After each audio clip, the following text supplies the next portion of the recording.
16 Tronium.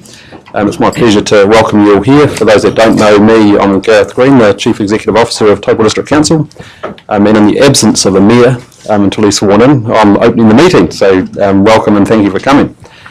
We do have a karakia to open the proceedings, so I'd like to ask Hoani Simon to come up and do a karakia, please.